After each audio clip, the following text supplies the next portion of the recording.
Hey guys, welcome to Allison Unfiltered. I want to introduce to you one of my favorite people in the whole world. She probably doesn't really know that, but she actually is. This is my friend Robin Packard, and we've known each other quite a while, and she is amazing. Like this girl, I have not seen a success story like this in a really long time, and I am so excited you're here, Robin. Thank you so much for taking time out of your crazy day to be on here. Yeah, I'm excited too. This has been a interesting time in the making for sure. We just saw each other in Utah at a headquarters retreat, and something that we earned that was cool to be together. And you guys know that this podcast is about giving each other hope and giving other people hope, and knowing that you can come from anywhere and make yourself anything that that you set your mind to. And Robin is the top leader in Xyngular. And it's been really such an honor to get to know her. And I know she's like, oh, God, it's just me.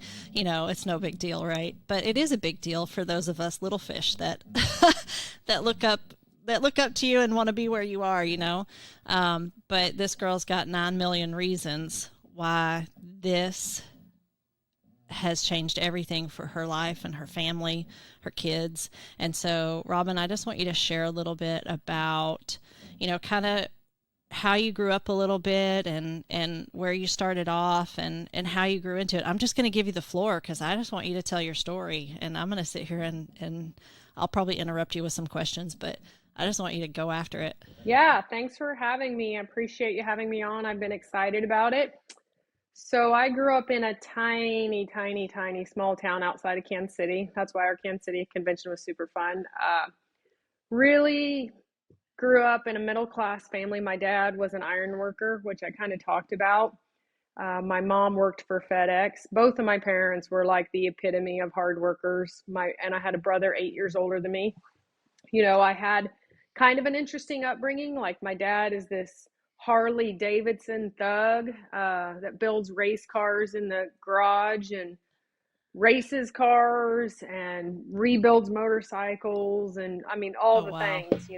And my brother raced dragsters, and that was kind of a family deal. And then you got my mom, who's into horses and loved horses, and it was just this real strange upbringing of horsepower, whether it was a horse or a vehicle. And we didn't have a lot, but it like felt like we never went without, you know what I mean? And Yeah. I felt like an idyllic childhood kind of growing up until I was probably about 12. When I was about 12, my dad had, I don't know if he retired or quit ironworking and started a trucking company. And that's when I think my family life took a pretty drastic turn. And my dad was running trucks all the time and working all the time. And I wish my dad was still alive because I'm old enough now I'd ask him a lot of questions that really didn't come up for me until after he passed away. But he just, I don't know, I think he kind of got to running with the wrong people maybe, and got into some heavier drugs and methamphetamine, and it just wreaked havoc on our family. And, as you kind of emotionally mature, I think you start saying, well, I'm this way because of this, instead of just being like, well, this is just how I am. Well, no, that's not just how you are. What you were, life circumstances, your decisions, whatever made you that way, which is why I really loved your podcast, that you've been doing, because that did make me really reflect on why I am the way I am. Because people kind of, I don't know, I felt like they kind of describe me as a little quiet, introverted, and I think I was a pretty outgoing kid, honestly. I was a daddy's girl, and even though we were kind of these, I don't want to say hillbillies, but we were a little bit rough around the edges for sure, and uh, grew up with these horses and things. But man, when I was 12, it was about a drastic change, and my dad would kind of have these methamphetamine fueled rages. And I think, until you've experienced that or, been around it, you just can't understand. And unfortunately, I think in people that grow up in households with drug use like that, you just don't get it, I don't think, because I think it's hardest on the people that love them, you know? Hmm.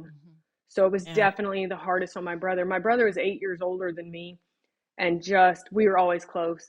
He, I Yeah. can't remember one fight we ever had. He was my best friend, even though he often used me as like his test dummy for anything. He was always building ramps, building go-karts, building, stuff, and using me as a test dummy to see if it could go up a You ramp got or to go whatever. for a ride every time. Yeah.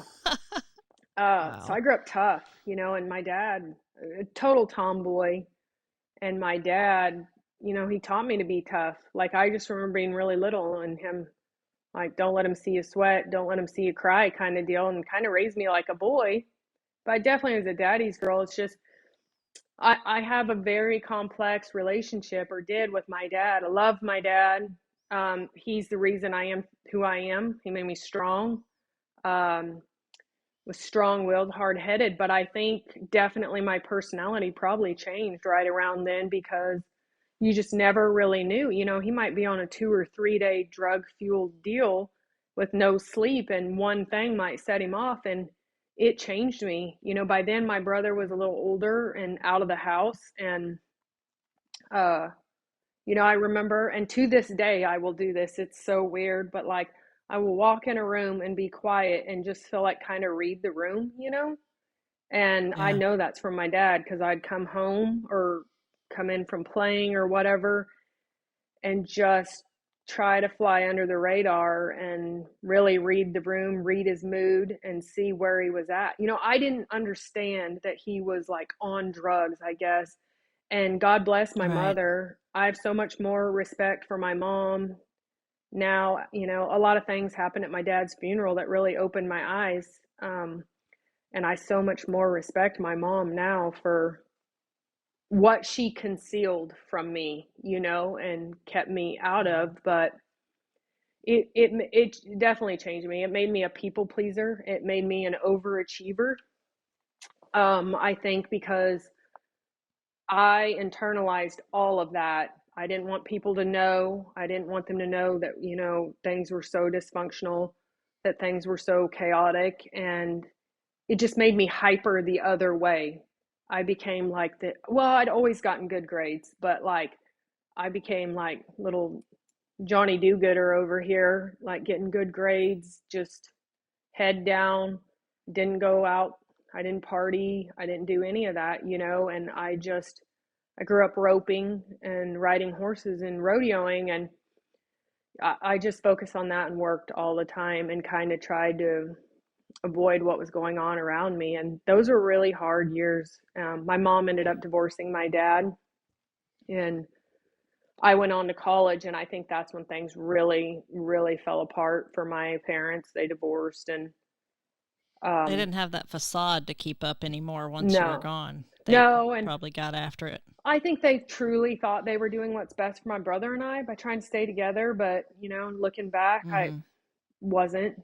It was one of those Hmm. marriages that probably needed to end. And um, it was weird because, like, I was a total daddy's girl. And to this day, my dad passed away, but like, you just want to put your dad on that pedestal and Oh, overlook sure. all of that. But then at my dad's Oh, sure. funeral, like, he literally wanted his memorial service in this biker bar that he went to.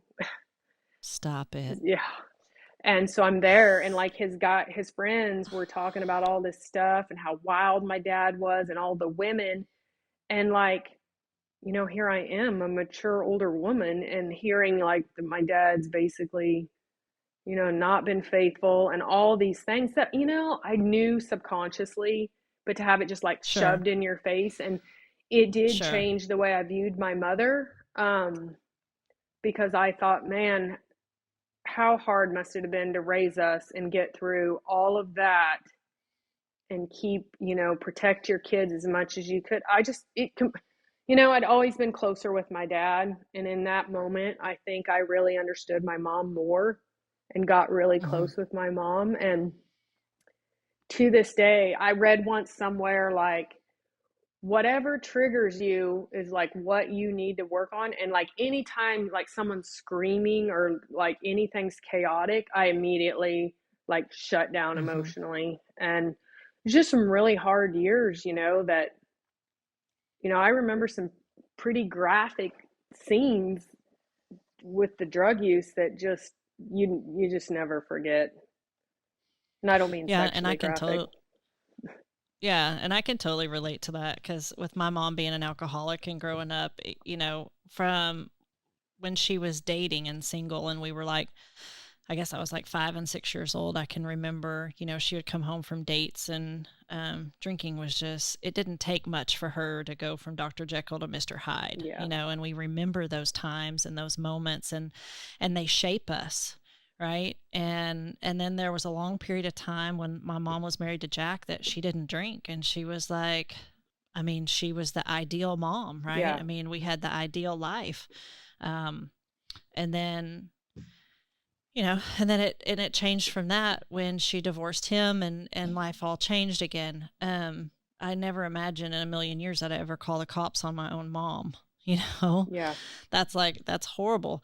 So I can relate to all of that. Yours just happened a little bit later than mine did, right? Yeah. um but I think that, what we go through as kids shapes us and it shapes our emotions. And Oh, do for you feel sure. like that? Yeah. Do you feel like part of, like, let's talk about, you're older, you've gotten married, you've gotten into, Xyngular comes along in your life because obviously most of us get started in it because we've gained weight, Yeah. right? So can you talk a little bit about that part Sure. of your Um, world and yeah, absolutely. So, you know, I I had always grown up, I would say a normal sized kid, honestly. And then when I was in college, um, I was having trouble with my skin, and this doctor's like, "Oh, I can put you on this stuff, but you have to be on like one of these birth controls." Puts me on this one. Well, I gained like 30 pounds within 2 months and had never had a weight problem. My mom was actually very, very tall and thin, and my family's all taller people except my dad, but that just set like this cascade of weight problems for me that I was sent me mm-hmm. into this constant yo-yo dieting, and Mm-hmm. I had tried Yeah, some. same thing happened to me. They put me on a Fexer and I gained 60 pounds in a year Yeah. from an antidepressant. And and then there went, because I mean, I'd always had a few weight problems, here and there. I wasn't like skinny, but I wasn't like overweight really either. I Yeah. just never had like this flat, pretty tummy or anything. But man, that having kids and then taking that Whew. Effexor, man, that was rough. That was rough stuff. That stuff will put the weight on you so fast. So I can relate to the medication weight gain for sure. Yeah, so that just sent to spiral. And I think then what kind of made it worse is I graduated college with this biology degree and moved to this small town because I was going to get married to my ex-husband. And you couldn't even get a job with this degree. I mean, I had a hard college degree and I can't even get a job at the car dealership. And so the hospital Wow. um, came to me and was like, "Look, we'll put you through school to be a med tech. We need someone to work in the lab if you'll go back to school." Um, well, it was a 2-year program, and the head of the program said, "Well, I'll let you do it in one." Well, so I sat a year just on my computer and then gained some more weight and then Mm-hmm. started having kids. So like I just never really got it off. So, fast forward to after my third child, I'm way overweight.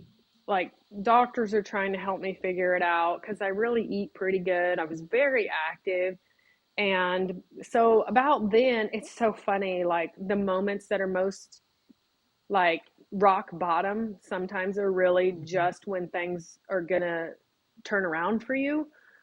Because I was Right. Black Friday shopping, I think in the middle of the night, in basically my pajamas, way overweight, and I run into a girl that I'd high school rodeoed with, and she was really overweight, and we were both embarrassed because in high school we were thin, and it just relaunched this relationship, and we reconnected, and she'd confided in me she was getting a divorce. I think she actually told me then she was going to start Xyngular, and it just brought us back together. So we were communicating, and I watched her for the next year lose weight, and I was so mad at myself because I waited until she completely had lost all the weight.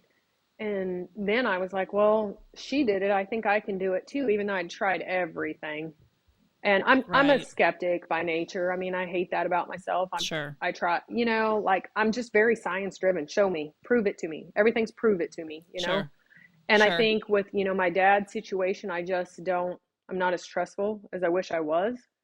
And so anyway, she kept talking to me, talking to it throughout that year, and just watching her progress, I decided to join. It was crazy because I lost 26 pounds the first month. And I remember that because Wow. I went under 200 pounds and I hadn't been under that for a while. And then I went on to lose 84 pounds. And, the whole time everyone's like, you should do the business. And I was like, man, I'm not a salesman.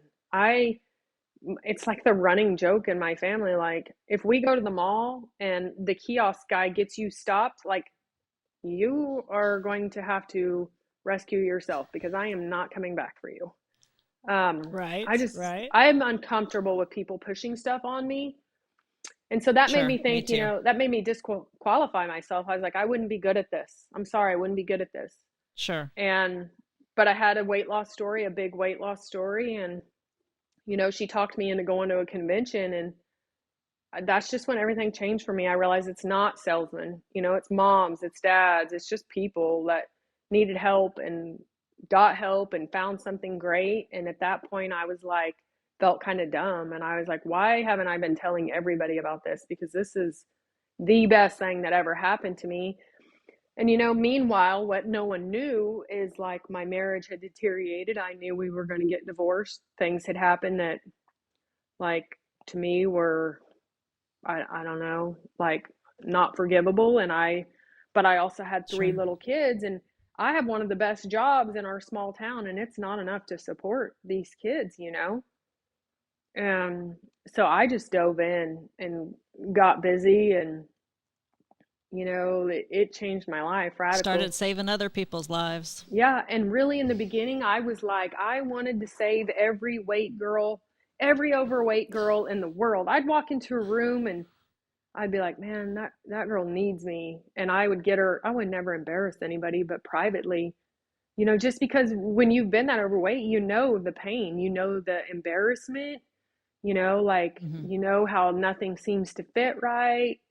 And it's just not a feeling that I wanted anyone else to feel. And I just felt like, man, I have the golden ticket. I'm going to tell you how to do it. And So would you go up to someone and say something? Like, what would you say?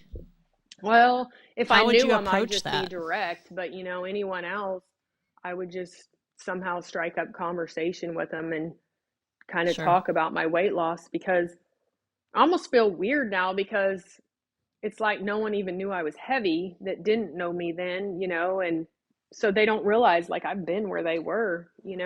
I've Sure. right where you are, I've been there. And I just I don't know. I probably feel overly compelled. And then it kind of the same thing happened to me in the business. I had a friend that was broke. She needed out of a bad situation, and I said, man, she didn't need to lose any weight. So I'd always kind of quietly disqualified her and be like, this is my club, and you are too thin to be in it. You can't have what I have because you're too thin. Right. I know that sounds so weird, but after convention, I was like, there's a huge opportunity here. This is a really great company, a really great product, and a really great comp plan. And you just don't get all three like that. It's like the magic trifecta. And I told her, and she got started, and man, she was a wild success. That's Crystal Nichols. And, Hmm. it's just, it's like my story is so good, what it did for me and my family, but then to see it repeat in other people's life, then like Ursula Oh, sure. Myers, I remember doing her phone call and it was like 106 in Texas and she couldn't turn on her air conditioner because she didn't want to pay the bill. It's too expensive. So Yeah. it's been like rewarding, and it's weird and kind of cliche, but like honestly, doing this work has healed me because I did have a lot of childhood trauma, I think, just growing up in that. And my dad loved me so much. He did clean up, later, and we had a great relationship. And he passed away, I felt like way too young, I think, because of that drug use. But it's just, it's been really healing work. And I don't know that I would have ever got that without Xyngular, honestly. Yeah, I don't disagree with that. I think it's not just about the weight loss. It's about the journey, and it's about the personal development. When you decide to get into the business, you start learning things about yourself that you didn't realize, and things that you had to work on personally to grow and to be able to help other people. See that stuff personally. Yeah. So I would love to hear just a little bit about, what do you think what kind of legacy do you think this has left for your kids? And what has this changed for them? Because you've got two girls and a boy, right? Yeah. And you've built this incredible, I don't know, like horse ranch, from, I don't know where you even came up with this, from like a fantasy world, because it's so beautiful and it's so amazing, and you've built this home for you and your kids. And what does this leave them for their legacy in what you've built in this? Well, it's sad, but I've had to learn. My dad, he didn't have much at the end of his life, which was sad because he was such a hard worker. I mean, man, that guy would work. And when my dad literally had a one-line will that said Robin will do the right thing and take care of it. And Wow. yeah, and I did, and give everything to my brother. Well, my brother died unexpectedly young, and well, 2 years ago, basically from COVID. It was real early in COVID, and having to, like, I don't know, pay for two funerals, and like I have two nephews. That broke like an egg in me, that like, man, which I was already doing great with Xyngular, but it made me really get in there, get my will, get all my stuff, get my estate in order, make sure that my kids, that the day I die, the only thing they have to worry about is the fact that they just lost their mother, not the fact that who's paying for this funeral, Sure. who's paying, how am I going to live, what am I going to, I didn't want that for my kids. The biggest thing though is like all my kids love horses. They grew up horse crazy.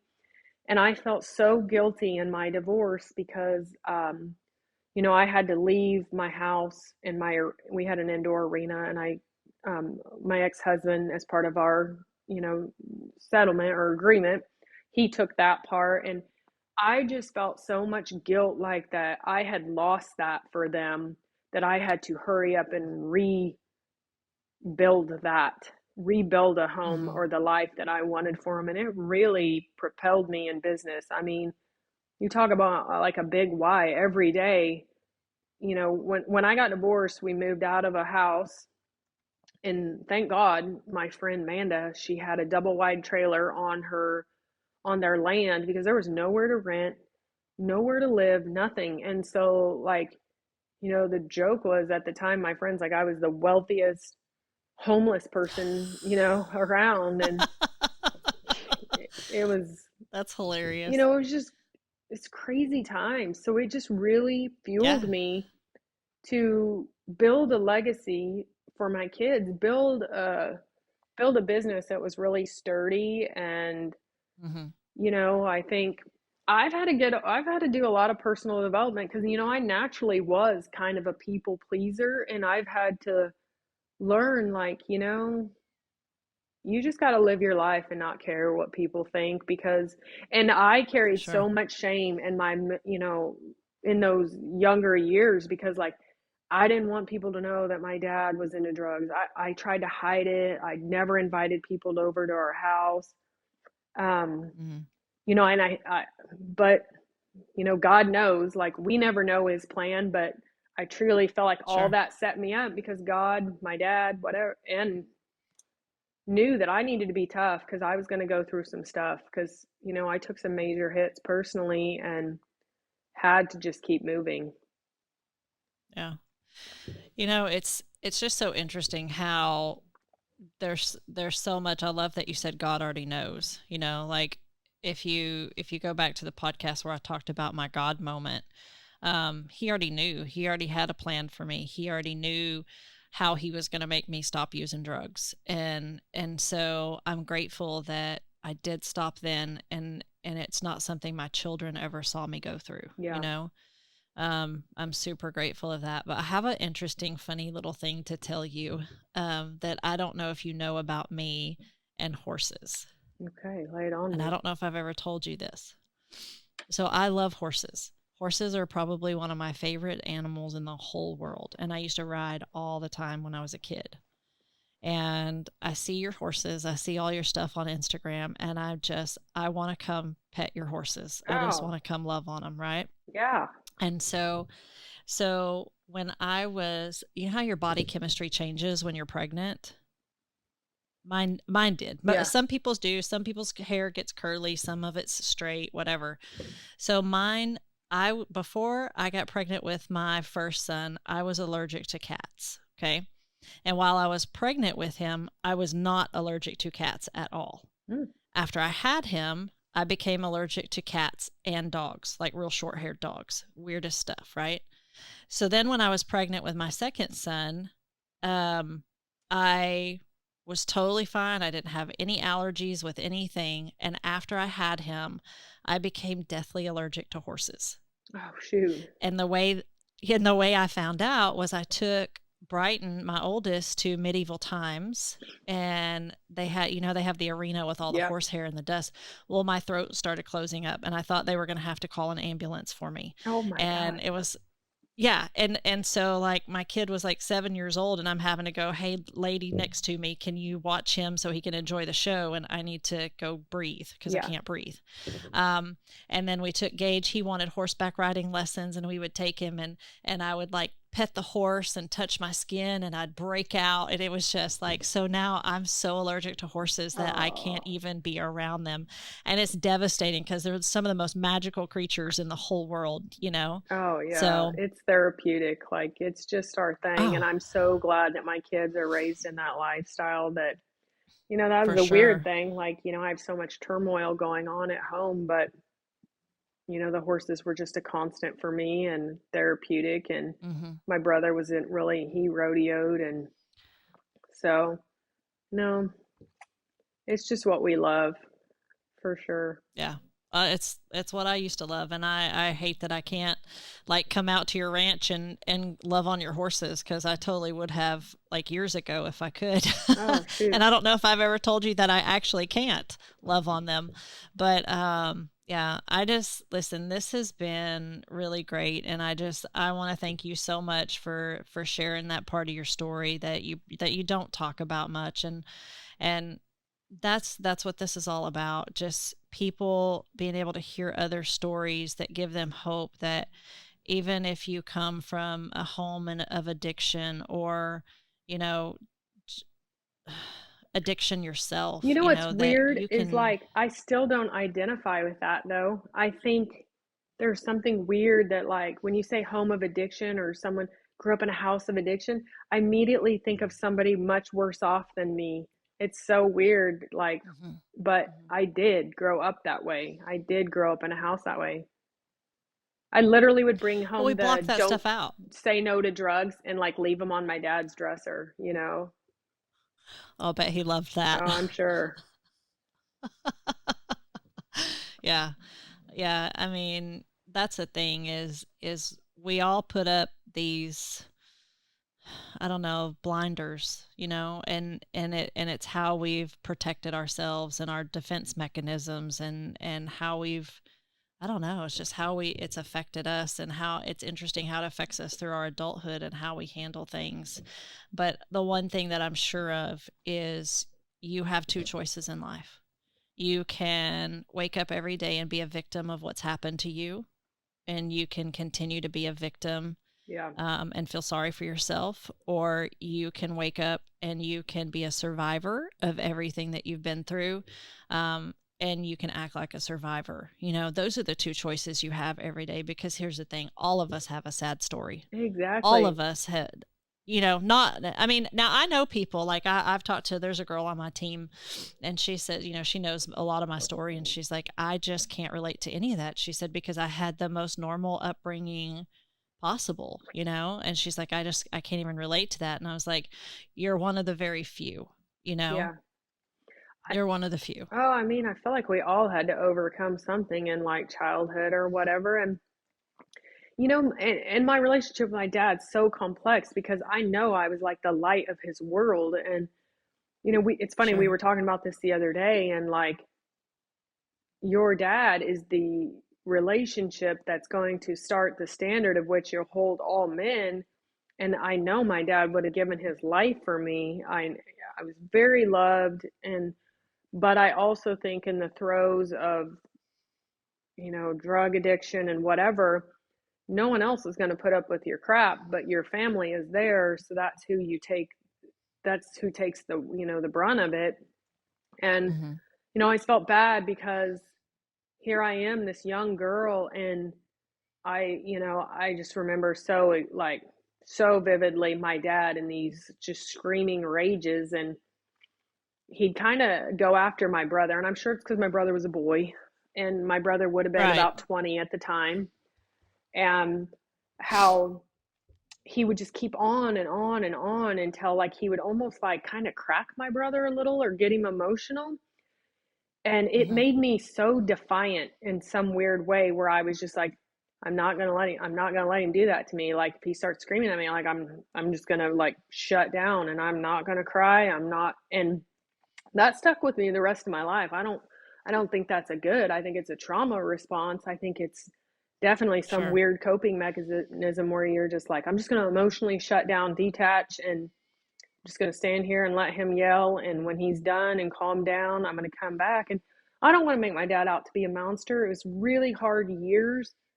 And he was so Mm-hmm. much different. And later in life, he really cleaned his stuff Sure. up. But, by then the damage was kind of done in our family. And my dad and I, Yeah. when he passed away, we had a great relationship. My brother and him had a great relationship. But I definitely it definitely is just a weird dynamic, to like love someone and at the same time be so like against what they're doing, and Mm-hmm. so Yeah. I say all the time, I tell my husband all the time, you know, my dad was never the dad I wanted him to be. I was never daddy's girl. I don't ever remember sitting in my dad's lap. I don't ever remember, because they divorced when I was so young. mhm. Um, but I will, we're not close, and this is probably going to sound really really shitty, but when he passes away one day, I will mourn the relationship that we never had, right? I'll mourn the relationship that I never got to have with him. And that's why I spent so many years looking for love in all the wrong places, right? Because I just had this huge hole in my heart for what I didn't have as a dad. So even though you had this moment in time, right, that was brutal and traumatic, with your dad, you did have moments that before that were so good, and after Yeah, that were so good. So you are so blessed to, I hate that you experienced what you experienced, but to be able to move past that, and even though the damage has been done, still be loved and still feel loved. yeah. I think that's And I that's did, huge. and and even in his addiction days, like there were times I mean, I always felt loved, but then there were times that were just so horrible that like it clouds, you don't you kind of block out all the good and just remember those Hmm. few. And Yeah. You know, I mean, I just remember. Oh, it's way easier to remember the bad stuff, for Yeah. sure. And, but I am glad that I got that chance. You know, there were years I wouldn't talk to him, and then he did clean up, and which I'm so proud of him because, and would tell him that because not many people can quit. That's not easy to do. No. And, you know, I really think he did it for my brother and I because he wanted to be in our lives and he had grandkids and he wanted to be a part of that. And, you know, so, and I know my dad was super proud of my brother and I. And so, yeah, I mean, it did have a happy ending, but, you know, a lot of that Mm-hmm. stuff, just like you talk about in your podcast that I listened to, made me be like, yeah, to kind of take a personal inventory of that's the way I am that way because I feel like, I mean, I don't know, this is my feedback I get from friends, girlfriends, guy friends.